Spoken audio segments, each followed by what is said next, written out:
বাংলাদেশের বঙ্গবন্ধুকে হত্যা করেছিল মেজর ডালিম, নাম শোনেন?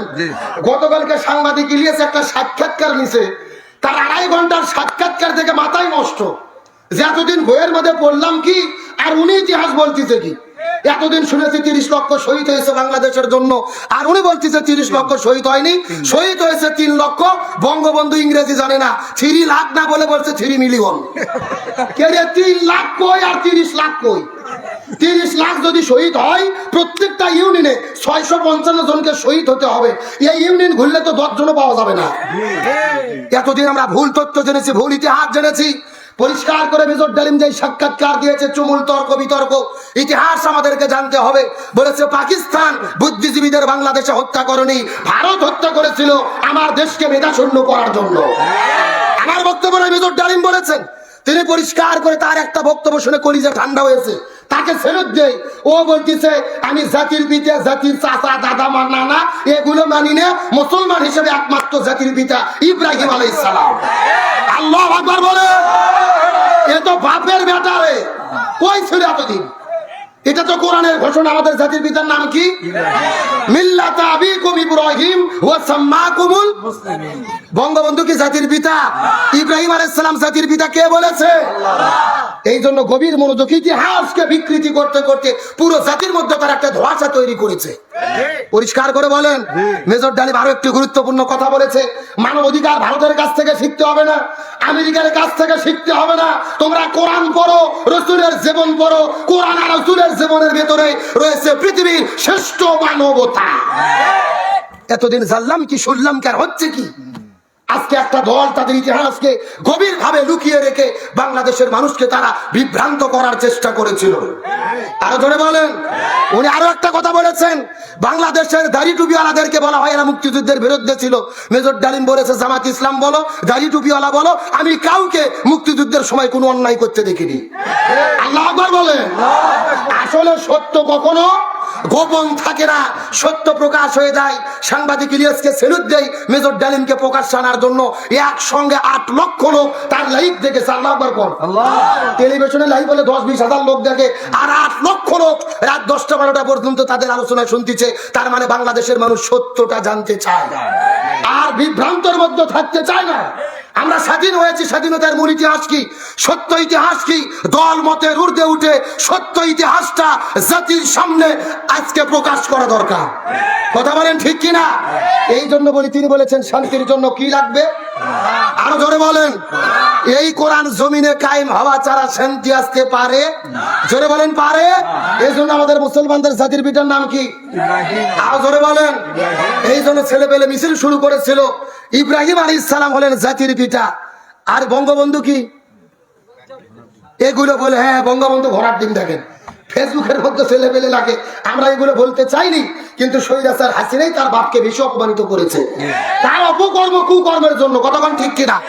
আমরা পরিষ্কার করে বলি, আমরা মুসলমান। এই জমিনুল ইসলাম 90% মুসলমান।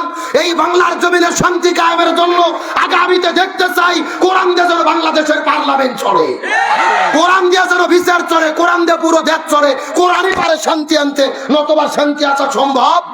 আর এই জন্য আমাদের জাতিকে ঐক্যবদ্ধ হতে হবে। তাছাড়া এই স্বৈরাচাররা কিন্তু আমার দেশে ঢুকবে। বলতেছে আমরা সীমান্তর কাছে আছি, যে কোনো শর্ট করে ঢুকে পড়তে পারি।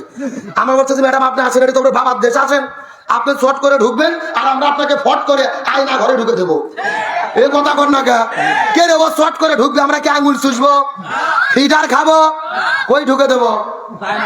বুবু আইবা তুমি আইবা গো, এইবার আইসা বুবু ক্ষমতা পাইবা না। ঠিক বলেন, ঠিক বলেন। বুবু আইবা তুমি আইবা গো, এইবার আইসা বুবু ক্ষমতা পাইবা না। ওজনেই বুবু কাদের কাকার অবস্থা খারাপ, দরবেশ বাবার হাউন আঙ্কেল এখন সামনে আসে না। নেতা কর্মী সব জেলের ভেতর, বুবু আছে ডরের উপর, কখন জানি আসে গ্রেফতারি পরোয়ানা। বুবু আইবা তুমি আইবা গো, এইবার আইসা বুবু ক্ষমতা পাইবা না। বয়স তোমার 80 বছর, ডাকিছে বুবু দাফন হবে কোথায় সেইটা ভাবলা না।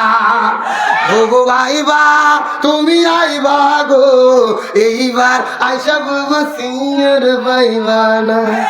এ কথা বলেন। আল্লাহর কোরআন বলেছে কুতিবা আলাইকুমুল কিসাস, জীবনের পরিবর্তে জীবন, হাতের পরিবর্তে হাত, পায়ের পরিবর্তে পা, চোখের পরিবর্তে চোখ।